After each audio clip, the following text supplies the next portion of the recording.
Hello and welcome to the 2x2 podcast. It's me, Lauren. I'm here today with two amazing women who I have worked with for years and years and years. The first is Susie DeVille. Susie is the founder and CEO of the Innovation and Creativity Institute and the author of Buoyant, and one of, I think, the most interesting people in the world. So we're very lucky to have you today to talk to us about the magic that you whip up. And the other is a member of our team, Paige Darby. Paige and I go way back to our days with a large employer here in the Austin area. But Paige has been a consultant with us at Keenan Reed now for how long, Paige? 4 years? 5 years? Almost 4 years. Yeah. 3.5. And she and I have been doing some skunkworks work building what we think is a really cool product in this area. And Paige has worked with Susie in the past on this project. So I'm happy to have you both here to discuss what I think is an interesting topic around how you become an individual and use your own intrinsic energy flow and strength in how you show up in your job and how teams use that to work together better. I think it's a real unlock. So thanks both of you for joining today. Great. Well, cool. Well, let's get started. Susie, how can you start by telling us the story of how you actually became an independent consultant? Because you've been at this for how long? Since 2006. Oh, wow. Okay. So almost 20 years, successfully never had to go back and get a job. Well, I always kept a toe in real estate because every time I tried to stop selling and doing deals, I got pulled back into it. It was just too much fun. So I've always had real estate going in the background. Do you still? Very lightly. I'm just barely in it, but I do a lot of deals for personal friends who need some help investing. Cool. Well, I think people that listen to me yak on this podcast know that I dabble in it too. It's like once you get started, it's every once in a while you get a payday. And they're quite nice. But how did you get started doing independent work in this area, which is quite different than real estate? I was in a master's class as part of my program in entrepreneurship. And it was an innovation and creativity class. And the professors showed us this episode of Nightline, which was all about the design firm out in Palo Alto, California called IDEO. And that entire sort of 18 minutes of that episode literally took the top of my head off. And I immediately wanted to learn absolutely everything I could about innovation and creativity. So I had already been doing a lot of consulting work for nonprofit leaders because I had founded 2 nonprofits prior to my going home to be with my son after he was born. So I wanted to continue to have a sort of paw in that pond to give back and to help leaders. And that sort of was the genesis of my one-on-one work.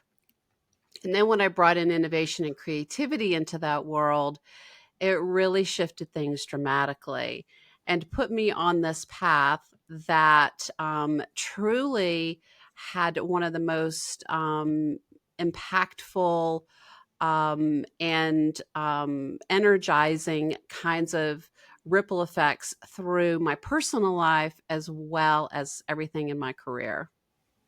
Go back to the first time you started to bring in innovation and creativity. I mean, now you have 2 decades of experience and work learning how to do this, but how did you first start to bring it in? Because I think now it is, at least in some management and leadership circles, it is a welcome and interesting topic. 20 years ago, was it? It was met with a great deal of suspicion. That's what I would have expected. Yeah. And however, it was very easily overcome because once you start to work with folks, especially in a group environment where everybody has um, a sort of innovative or creative task challenge to do together. Or I would have offsites for a lot of startup tech companies. And they had a lot of challenges communicating with one another, and they had impossible deadlines. So I started testing a lot of things. I didn't know what was going to be the key or the keys that would unlock the challenges that they were facing. So I just brought all kinds of things. And it was very much influenced by my work as a nonprofit leader and founding executive director for the Literacy Council, because we were working with children and adults who didn't learn the way everybody else learned. So we were just trying. I was like, well, let's make this. Maybe if we make letters out of sandpaper or cookie dough, or maybe if we play music, let's just try it all. And so I brought that level of experimenting into my consulting work, and people could feel that there wasn't any pressure. They could feel that let's just try it and see what happens. And it gave a permission to these groups that were struggling and dealing with quite a bit of anxiety and sort of burnout to kind of relax and give things a go. What were, so from that work, how did you see teams start to shift? It was an interesting reveal during these offsite meetings where I was starting this experimentation.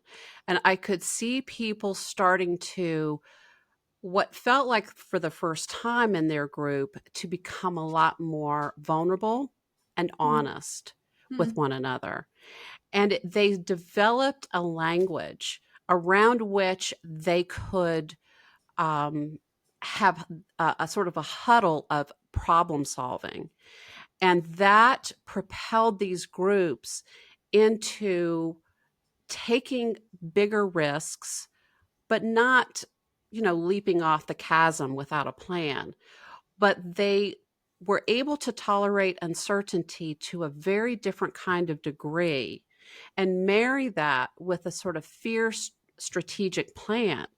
And you could see the energy in the room go from almost flat line to, by the end of the day, people were just literally almost bouncing off the walls, but in a very good and positive way. And there were all these kinds of little sidebar conversations happening with, hey, why don't we do this? And hey, why don't we try that? And bringing people in from other parts of the room.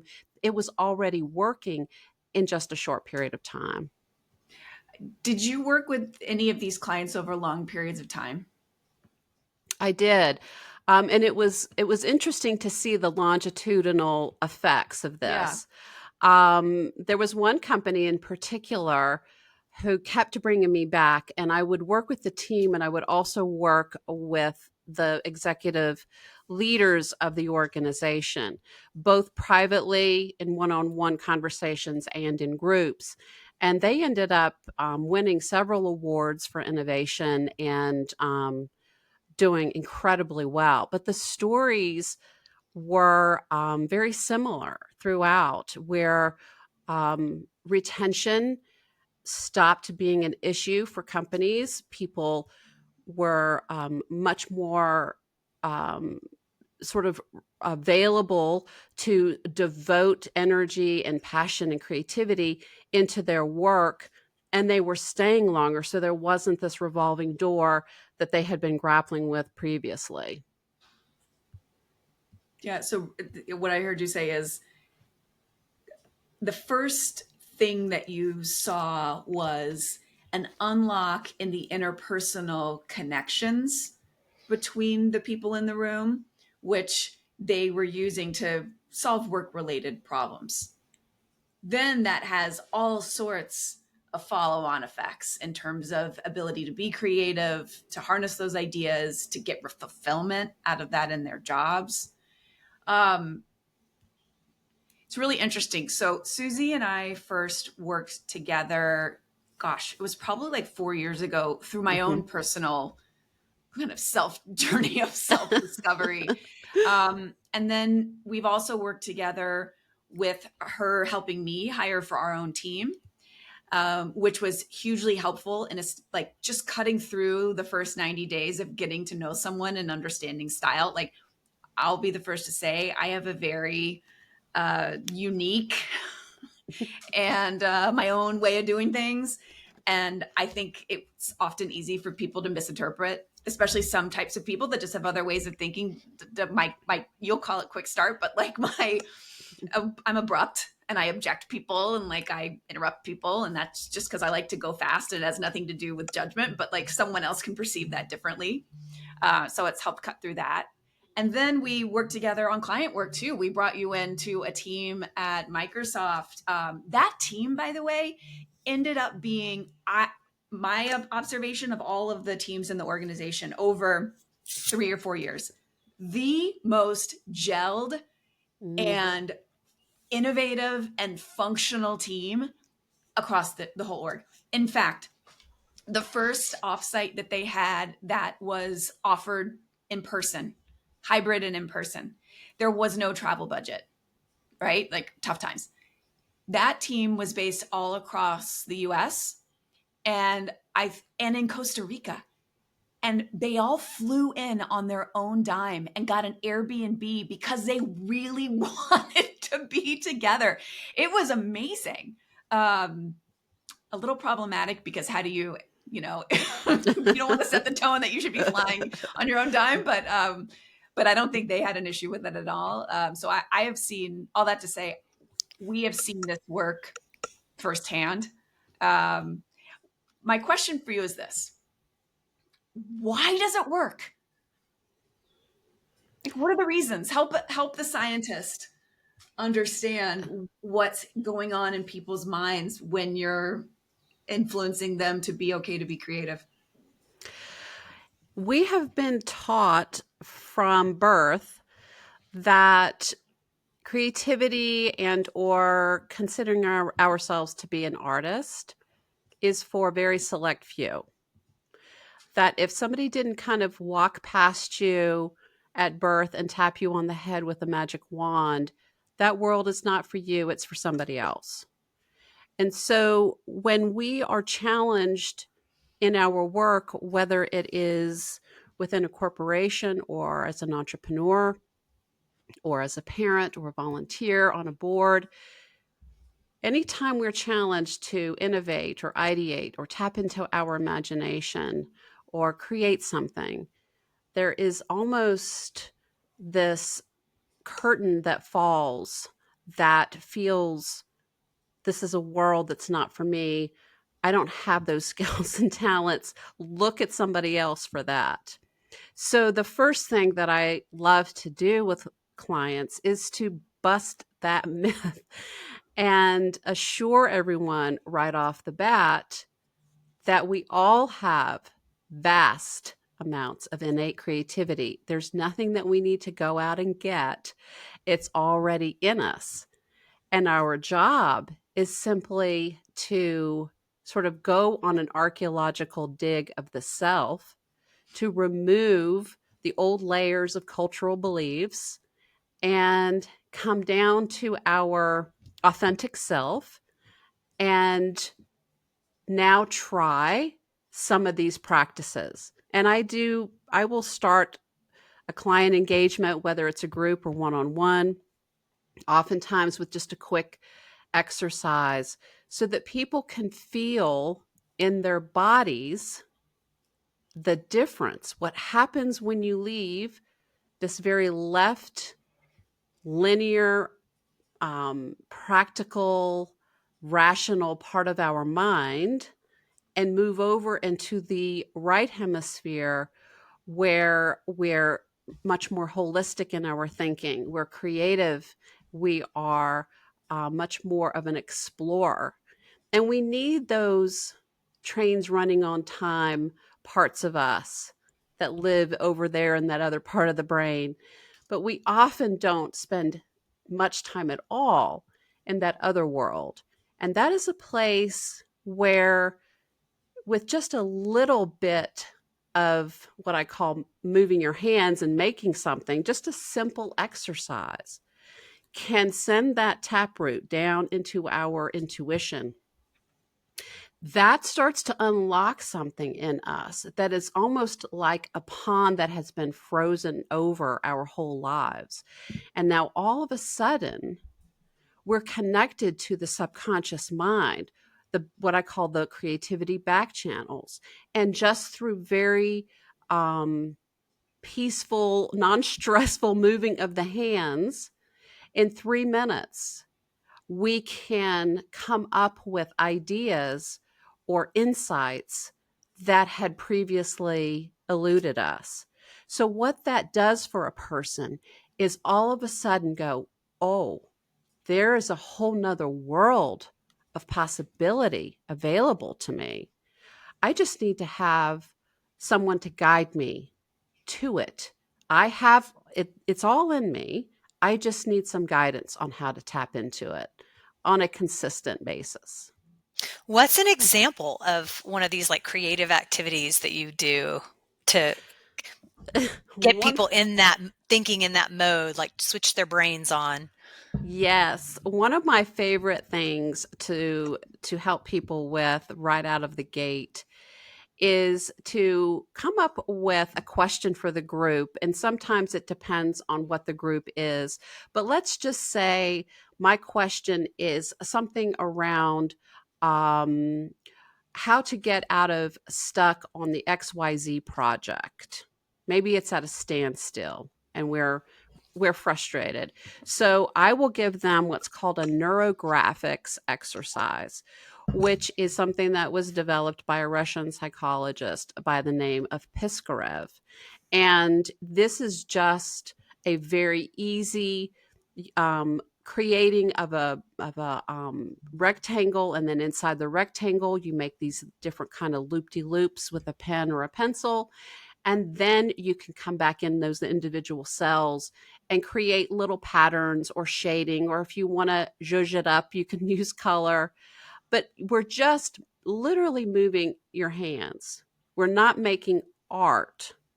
And the outcome of what we make is not relevant. We've been taught our whole lives that it must be beautiful. People should absolutely love it. If it doesn't hit all that criteria, then you failed. So it's not about the result. It's about the process. It's about the time spent across this threshold. And so prior to giving them the instructions on how to do this exercise, I ask them to just simply ask their subconscious mind to ponder something while they're moving their hands. And I'll say, ask it for insights on how to get out of stuck on the XYZ project. And then turn it over to the subconscious. And now let's move our hands for 3 or 4 minutes. When they've finished that, I just have them flip it over and then free write in bulleted fashion so that they're not getting hung up on prose or punctuation. They just write very quickly, and whatever comes up from their intuition, don't censor it, don't judge it, just capture it. What happens is always a shock to everyone in the group because they almost don't even recognize their own brain. They almost don't even recognize how quickly they could access that. And it's because they're not in the old part of the brain that is always censoring, that is always judging and trying to control and worried about perfectionism. And is this going to be any good? We have left that behind. We're over in the right side of the brain where it's all about possibility and it's all about ideation and imagination and coming up with a zillion different things. And what happens in that moment is just complete relief. First of all, people can see that what they have in front of them is completely solvable and knowable. And what's so interesting is that you get to the knowable through the unknown, through this 3 to 4 minute window of just you're in a zone. You're not here, you're not there, you're just basically doing a glorified doodle. But what happens as a result is pretty magical. It is. That's fascinating. Okay, we're going through this and we're in the room and I've experienced this and I'm even feeling calmer as you say it because I'm going back to that spot where I'm like, yes, I can be an artist. Is there an unlock? So that's an individual example where you're on the piece of paper, you turn it over, you're brainstorming, assumingly by yourself. Are there also effects that help you then tap into the dynamic or improve the dynamic as a group? Yes. So let's stay with that example, and let's say that we go around and everyone shares their work. You know, I want to see, first of all, your doodle or your neurographics exercise, but then I want to hear about what happened in your body while you were doing the doodle. Because I want everyone to hear that everyone had a very similar experience, that they're not some person on the fringe who was the only one who experienced this. And then read aloud your ideas and what you think about the genesis of those ideas and what you think about the possibility of those ideas. And then what happens, that is just a tiny sort of spark that then becomes this incredible forest fire of ideas and conversation. I don't have to say much, which is really just so delicious because everybody has come alive in front of each other. And now they're having conversations and they're saying, I understand that. And I feel this way. And what are you, and wasn't that interesting? Like all of a sudden we've left sort of the shores of siloed thinking and behavior. And we have now just taken a seat around a communal campfire of innovation. And it's so much, it's a part of us so much that people realize these benefits very quickly. It's just unlocking it and then getting out of the way. Yeah. Paige, you've been in the rooms when this happens. What have you observed? Just as you were talking through that, what you talk about is when everyone feels that they're on the same page and they have the same information that they're working with. So Susie gives the prompt, they have time to think through it, and then share their feedback. And my initial reaction when you said that was, are there certain personality types that are not willing to just like freely share this creative thought that they've had because they haven't really had time to like analyze? They're an analyzer and they like to have everything planned out perfectly before they say anything, versus the type that's just really comfortable speaking off the cuff and working through things out loud.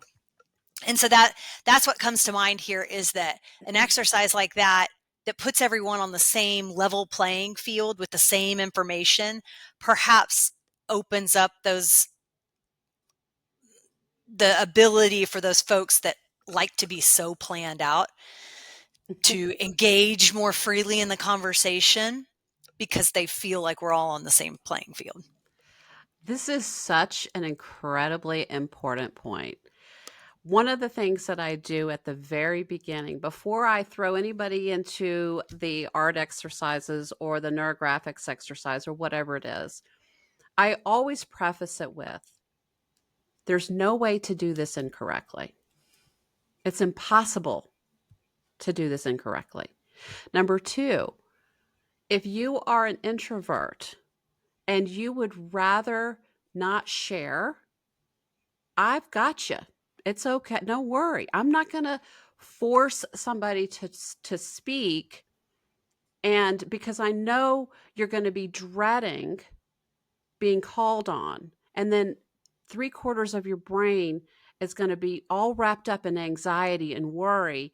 And you're not going to be in it. You're not going to be with us. But what happens is when you create this incredibly safe environment and you let the ones who want to share, then what happens is that the ones who tend to be sort of on the edge of the playground, watching everybody else engage with one another, and they're observing very intently, they will saunter on over and start to become a part of things, and they'll start to share things. And you can watch someone's confidence just absolutely mushroom. And in real time, one person will share something rather daring, maybe a very vulnerable statement. And this is something that happened during one of our engagements, as a matter of fact. Someone shared something very vulnerable. The team kind of circled around this person and gave them so much support. And I'm coming in with the objective support, right? That I'm helping them see exactly where something is a strength that they felt was potentially some sort of dire weakness. And then here come the ones from the sideline. They're coming in and they're sharing, because it's a very fluid and very comforting way to surface the best of us, where there is no judgment. And when that is feeling safe within the human body, then we stop being so harsh and judgmental of ourselves. You mentioned Yeah, it breaks down that the self-consciousness Yes. that you have, because you have this like self-doubt. And you're really good at pointing out that everybody's innate strengths have a place to play in the team and just kind of in society in general. We need all types of people, and here's why. What I'm hearing you both say, correct me if you don't think this is right, is you're observing physiological change. Like there is something through this exercise and this work that causes a underlying physiological shift. My guess is there's probably a neurological connection between our brain sides that has happened, and something in our nervous system is causing our bodies to react differently, which then has the impact of the sideline people coming in, the circling, the extroverts circling that person in a really positive and supportive way. Do you think that's correct, Susie? Well, what we're really after as humans is love and belonging. And so if we feel like we're on the outside, whether in our personal lives or our professional lives, that feels very unsafe and threatening. And so, what this work is so powerful in connecting us to is leaving the sort of separateness of the left hemisphere, because the hemisphere of the left is I am. It's very, I call that version of me clipboard Susie. My trains run on time.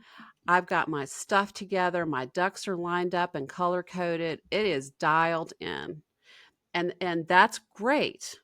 That is a very important part of my professional and personal life.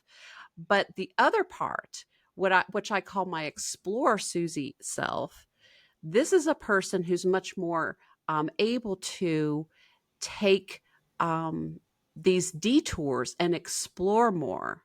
That firing and wiring and that part of us is a very sort of holistic communal set of emotions and desires.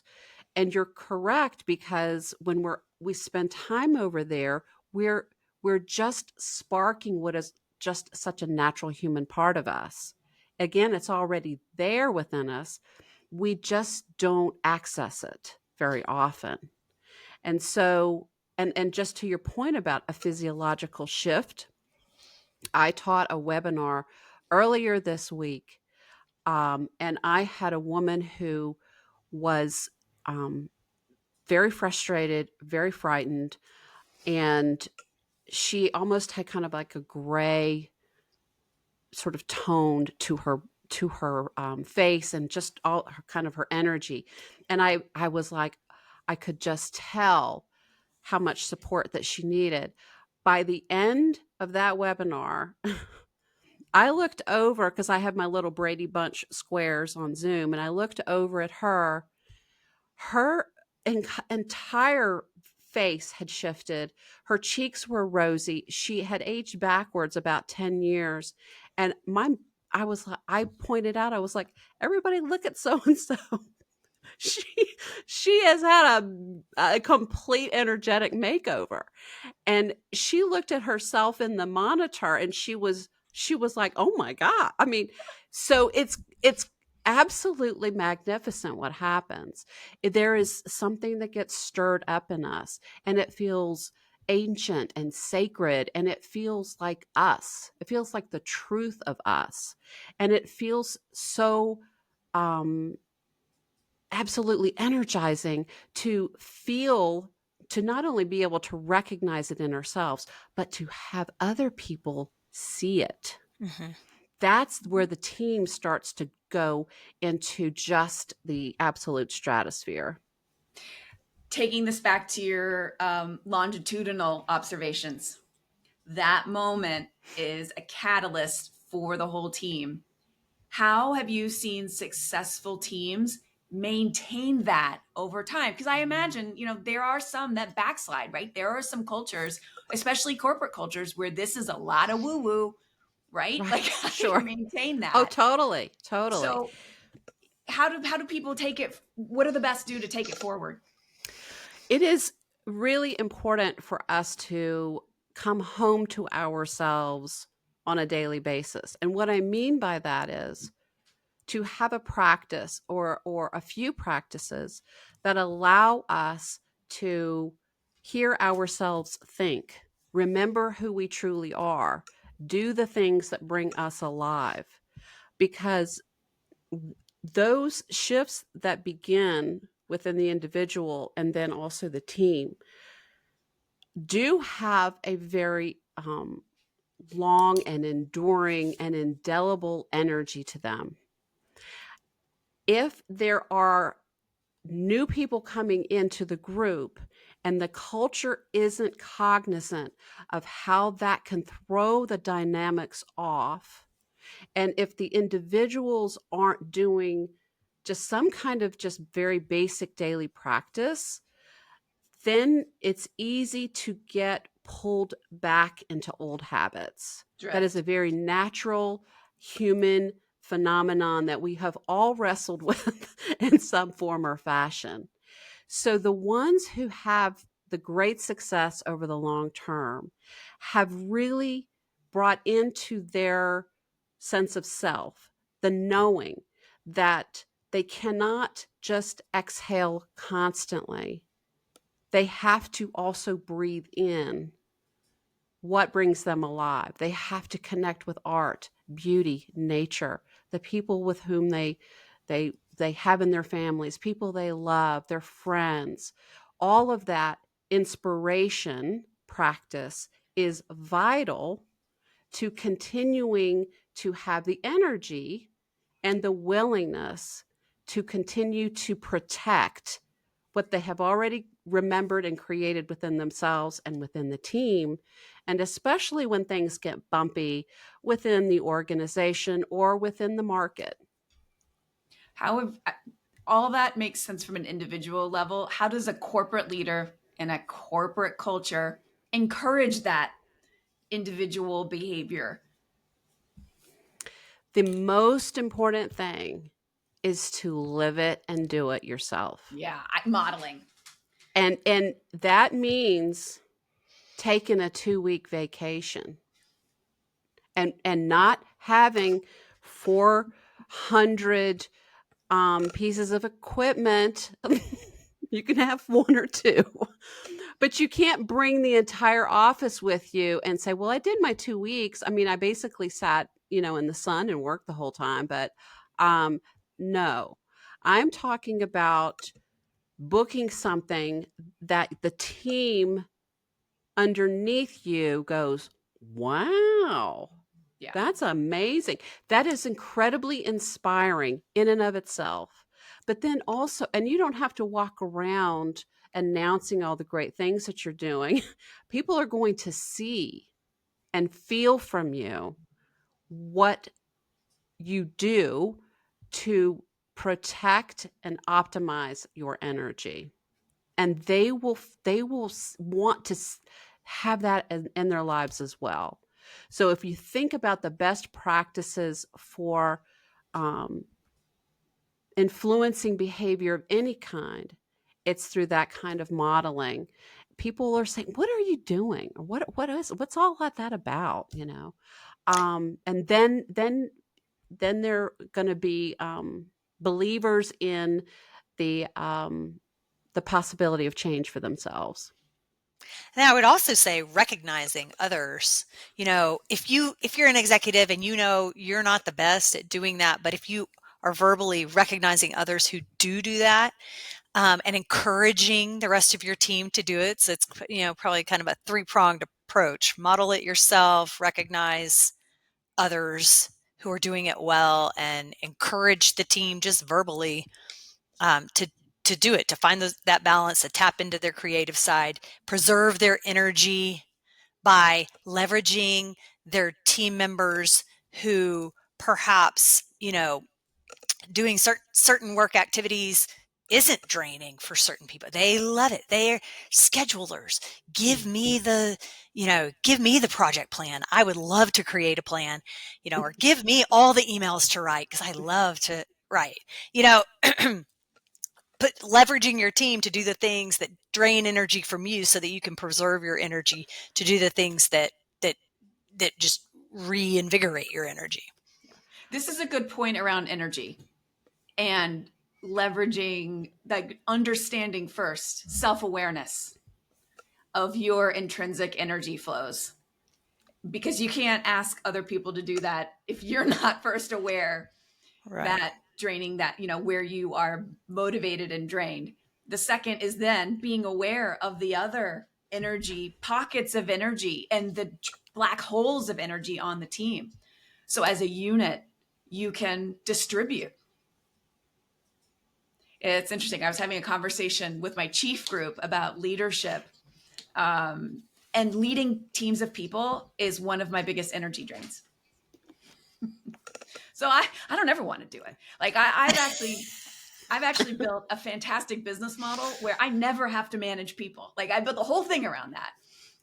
And they can leverage me to do the things that they don't want to do, which is go and talk to people and then run all of the boring behind the scenes stuff.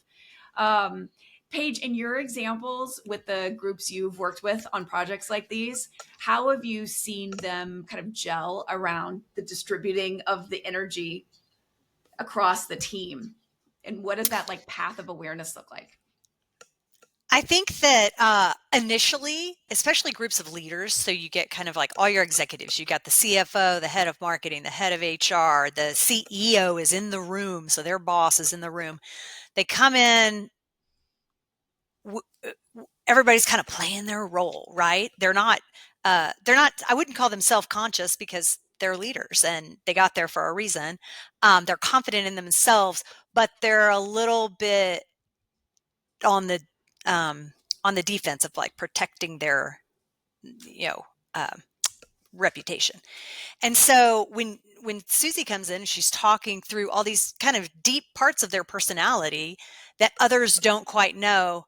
What I see is an energy come to them, a different kind of energy, in the fact that now others see them for all of who they are, and it softens them a little, but also gives them just kind of a different type of confidence. So you see that kind of wall of, I'm tough and I'm holding my ground go down, and it's replaced with all the great things about them that make them wonderful at their job, but not that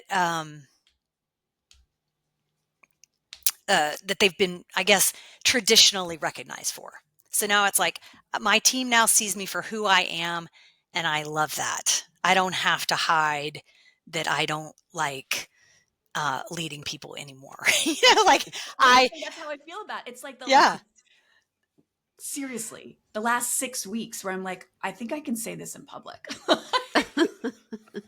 Right? Yeah. Yeah. Anyway, enough about me. So all of this effort doesn't just come from a doodle. Let me just say that, okay? You have other tools in your arsenal that you use to help teams first be aware of this energy and their creativity. The Kolbe, we've taken it. It's a huge part of what we do with our team. I recommend it to practically anyone I talk to about any kind of an interpersonal issue. Can you tell us a little bit about that and how you think it's a useful tool and augmentation to your process?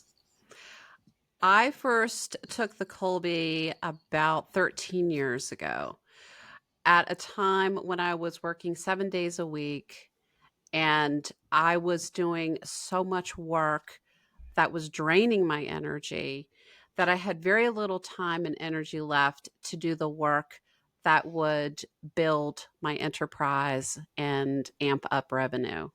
When I took the Kolbe A, which is an assessment that is unlike any assessment I had ever taken. Assessment is an unfair word, we've established. Yes, it is. It is just sort of a it has so much negative connotation to it, but let's just call the Kolbe the golden key to us, because what it teaches us and reveals to us is how we're wired to take action. So if we take the conversation that we were just having around how do we identify our own energizing tasks, or the ones that are appropriate for certain people on the team, and who can cover this blind spot and who has the superpower for that. So once we have this code revealed to us, we know precisely where our strengths are. We know precisely what tasks we'll be doing that are swimming in the current of who we truly are. We can stop doing the things that drain our energy, the things that cause us anxiety and frustration, procrastination, resistance. And we have this just treasure map to understanding, okay, these are the things that I champion, that I love, bring my energy up. And oh, by the way, those also happen to be the things that impact the revenue, our revenue the most.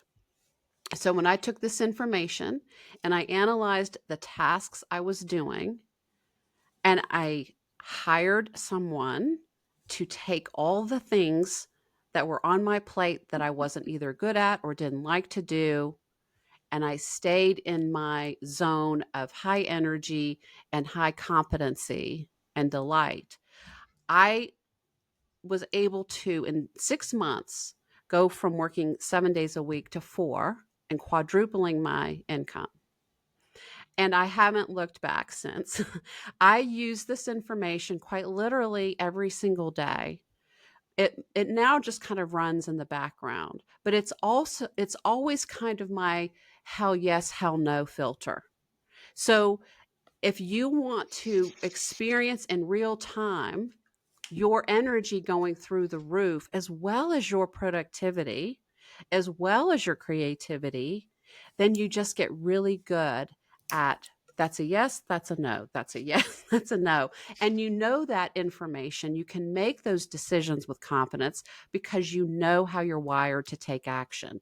When you have that for yourself, and then you have your team members know that information about themselves and then about each other, now you can be very intentional, very strategic in creating teams. Sometimes they're ad hoc teams for a short little task, or maybe it's for short project, or maybe it's for a long project, but you know exactly who needs to be on that team to make this project an A+ winning project.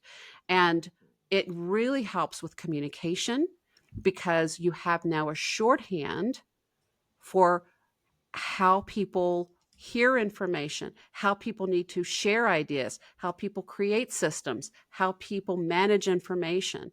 You now know how each other works. So you have this, what once was a giant Rubik's Cube of, oh my gosh, how do we communicate better and share information and ideate faster? You've got the code for that.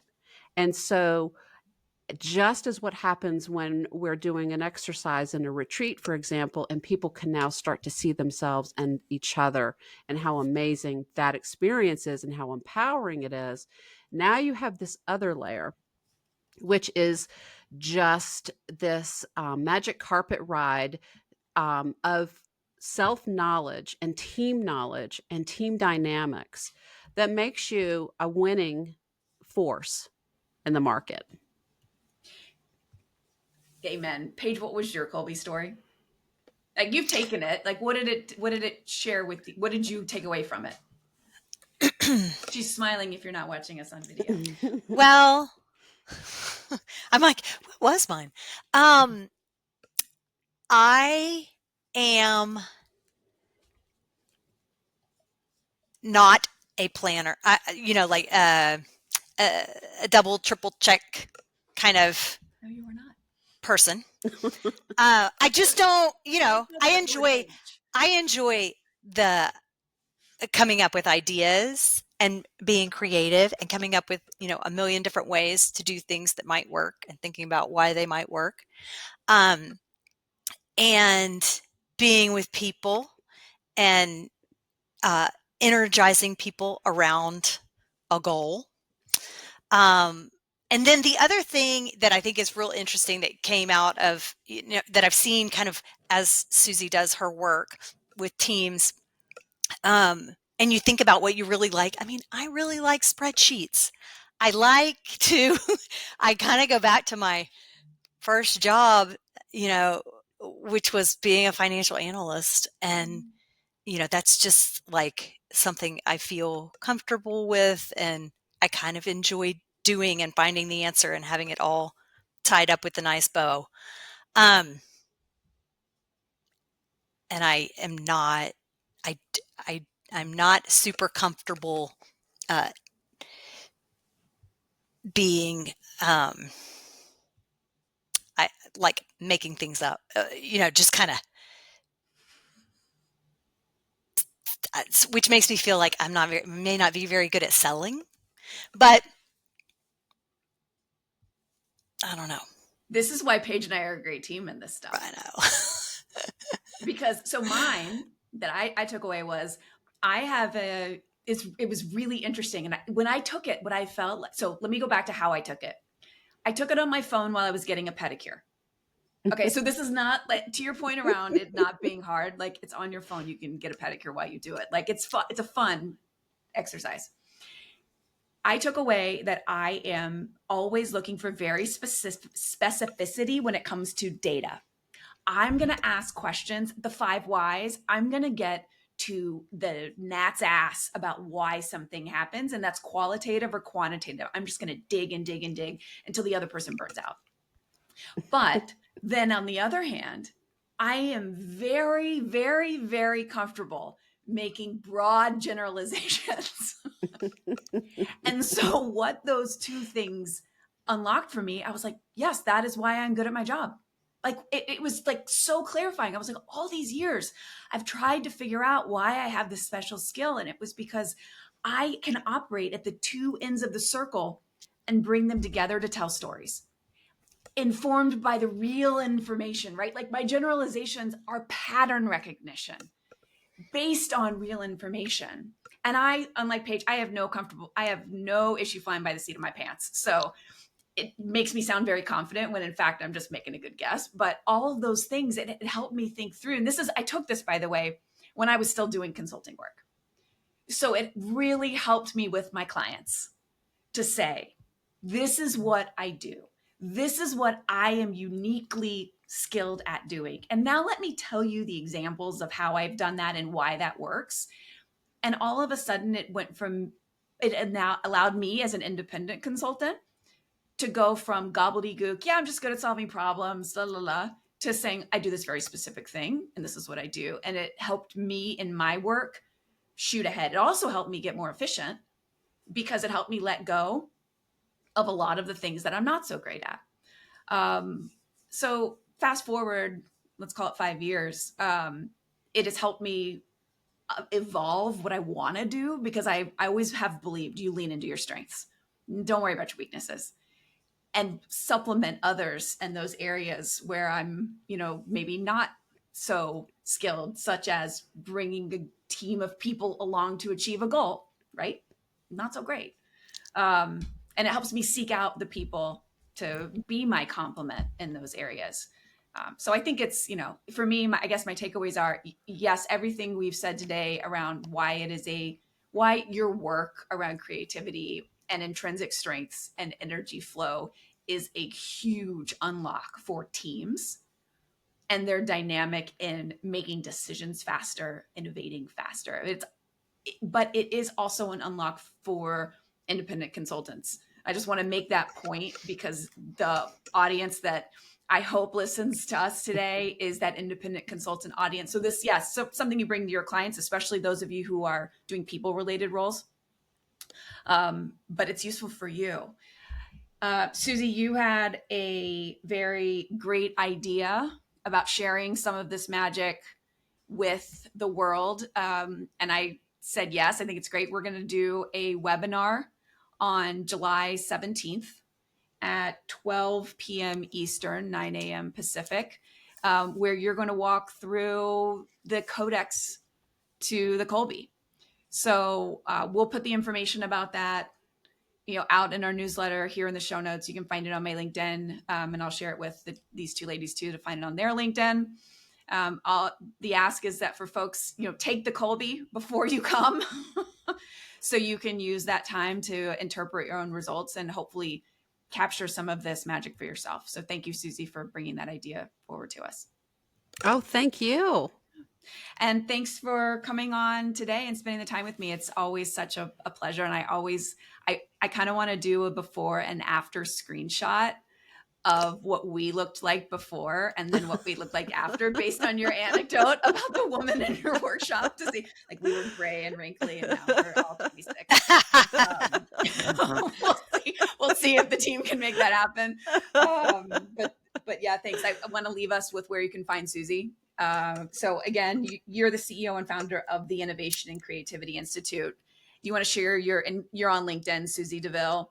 Do you want to share your LinkedIn or your handles? I actually don't have that off the top of my head. Well, that's okay. We'll find it for you. Yeah, it's just Susie DeVille. Yeah. I think you're the only one. And you'll see Susie because she's got a bright smile and bright colors. And then this is her great book, Buoyant. I'm showing it on the video in case you want to watch the video, but we'll link this. It's available on Amazon, so we'll link this in our show notes as well. Thanks again, Susie. It's been a pleasure. Thank you. My brain is a buzz. All right. Have a great weekend. Thank you. Bye-bye. Bye, guys. Thank you.